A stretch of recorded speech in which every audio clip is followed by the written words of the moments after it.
Action!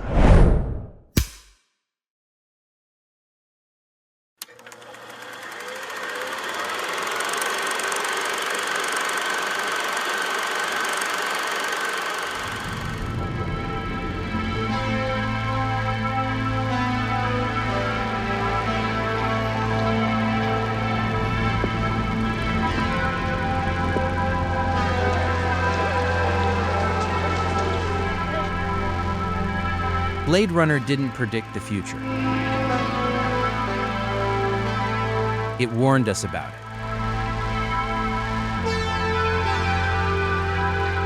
When Blade Runner hit theaters, it failed. How old am I? I don't know. Audiences didn't understand it. It's too bad she won't live! Because Blade Runner wasn't asking who wins.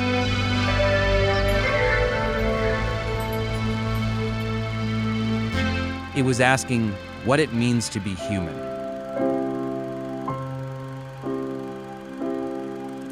But in 1982, it nearly destroyed everyone involved. Then rewired science fiction forever.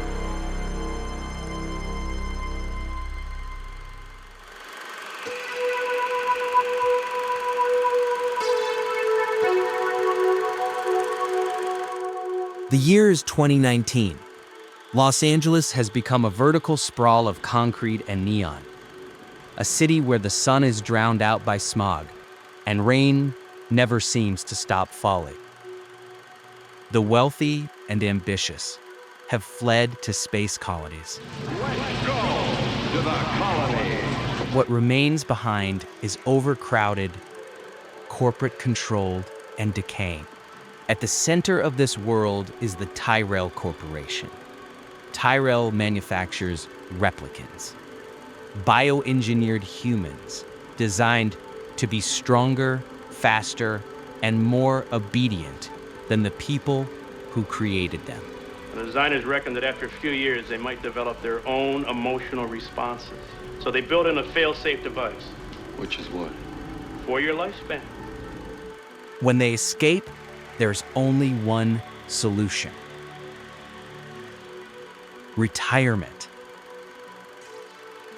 That's where Rick Deckard comes in. Deckard is a Blade Runner. A Blade Runner's job is to hunt down replicants, manufactured humans you can't tell from the real thing. And retiring.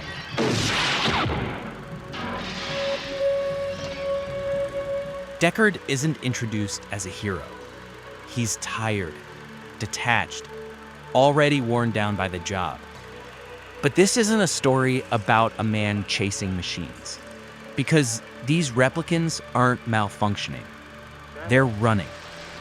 You want to come in? I was hoping you'd say that. Led by Roy Batty, If only you could see what I've seen with your eyes.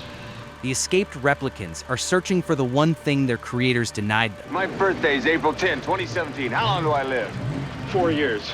more life. Next is 6. As Deckard closes in, the lines between hunter and hunted begin to blur. Because the deeper he goes, the harder it becomes to answer the film's most dangerous question. If a machine can fear death, can love, can dream, what exactly makes it less human than the man sent to kill it?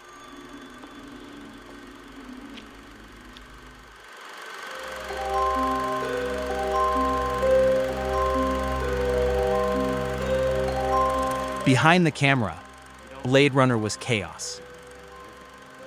Ridley Scott had just come off Alien, a massive success. But his meticulous, visual-first style didn't sit well with the American crew. I realized I couldn't bring in the people I'm used to. I had to learn the process of I couldn't use this, couldn't use that. You know, I didn't want, I'm used to being my own operator, so I don't like discussion. I know exactly what I want. I want to walk in and say, do it. That's the director's job. The term director means direct, mate. Do the job. The shoot was slow, painfully detailed. Every shot was debated. Communication broke down. Tension skyrocketed. Harrison Ford later described the production as exhausting and miserable. Harry was never happy on that show. He never was. Maybe all of that unhappiness actually helped him, to at least subliminally convey, Deckard's own desperation and his own unhappiness with his own lot in life. Because Blade Runner, for better or worse, is one of Harrison Ford's signature performances. I think it's one of his best performances. This wasn't a collaborative set. All I remember when Ridley was making Blade Runner, anger. Anger at people not understanding his process or how he worked. It was a battlefield. The cast struggled too. A lot of people don't bother to understand what is it that he's trying to do. Everybody already anticipated before shooting, he's not gonna like us. He wanted everyone to be at their best. The script was constantly changing. Motivations were unclear. The themes were dense, intentionally unresolved. Harrison Ford has openly admitted he never fully connected with Deckard during filming. No choice, huh? No choice, pal. Rutger Hauer, meanwhile, leaned into the uncertainty. His character, Roy Batty, wasn't just a villain.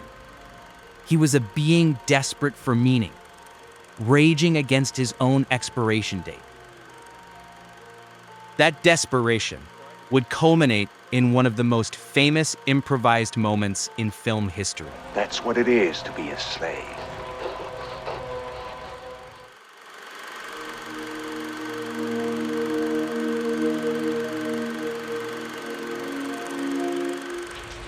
I've seen things you people wouldn't believe. The Tears and Rain monologue wasn't scripted as we know it. Rutger Hauer rewrote it the night before shooting. He stripped it down, removed exposition, focused on loss. And he came up with that little speech? Yes, he wrote it. At 1 o'clock in the morning, I was going to be fired at 3, so I went to his trailer. He's sitting there saying, I have a written speech on. And he read it, and it was great. I said, you stole that? He said, no, I just wrote it. That's amazing. So that's what we're going to do. Wow. So rather than doing all our fireworks digitally, you say it, so it's like a Shelley poem. Yeah. All those moments will be lost in time, like tears in rain. In that moment, the film reveals its core truth. The replicants aren't the monsters. They're the most human characters in the story.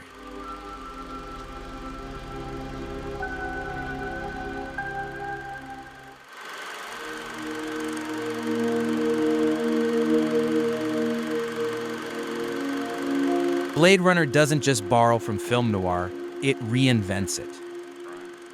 At its center is a classic noir figure, a tired professional navigating a system he doesn't control. Rick Deckard isn't chasing justice. He's doing a job, one he didn't ask for and can't walk away from. Visually, the film leans hard into the film noir language. Light doesn't reveal. It interrogates. Faces are fractured by shadow, glass, and smoke. Rain blurs the city into a constant haze, where nothing feels solid or certain.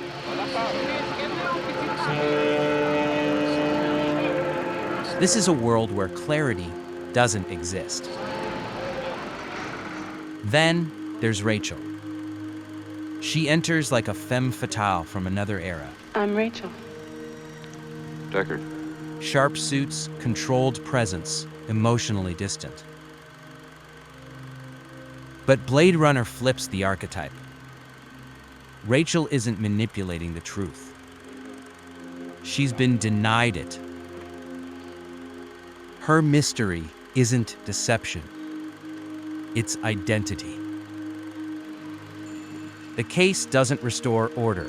It erodes it. And by the end, Deckard hasn't solved the mystery. He's been changed by it. Because the film isn't about finding the truth. It's about what it costs to keep looking. Wait a minute. Go right. Stop. Enhance 5719.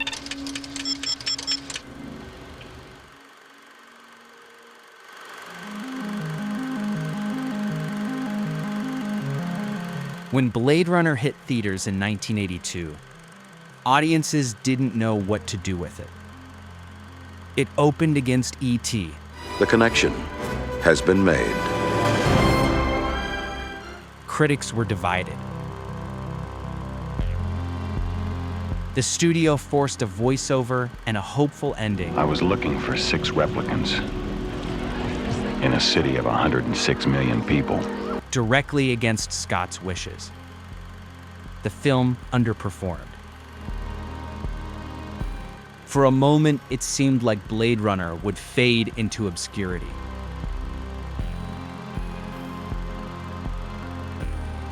But something strange happened.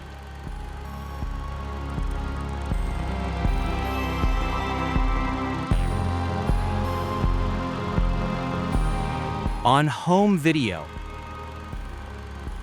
on late-night TV, on repeat viewings, Blade Runner began to grow. Viewers caught details they missed. Themes deepened. It's too bad she won't live. But then again, who does? Questions lingered. Was Deckard a replicant? Does it even matter? With each new cut, especially the director's cut and final cut,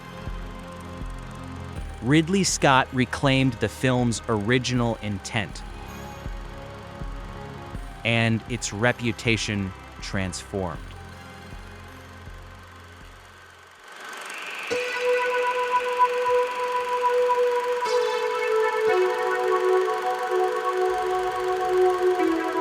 You cannot talk about modern science fiction without Blade Runner. Its DNA is everywhere. The Matrix. Ghost in the Shell. Westworld. Ex Machina. You already know my name. And you can see that I'm a machine. Cyberpunk 2077. Will not let that go. Got another blackout in Santo Domingo.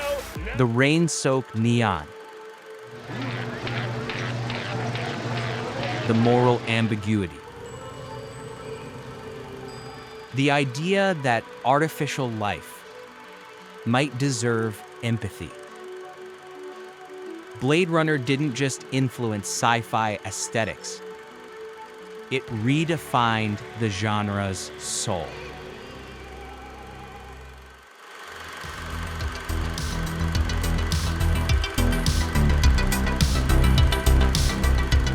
Today, Blade Runner isn't remembered for its box office numbers. Commerce is our goal here at Tyrell. More human than human is our motto. It's remembered for its courage, for refusing easy answers, for embracing ambiguity, for showing a future that felt terrifyingly plausible. It proved that science fiction could be philosophical, that spectacle could coexist with introspection.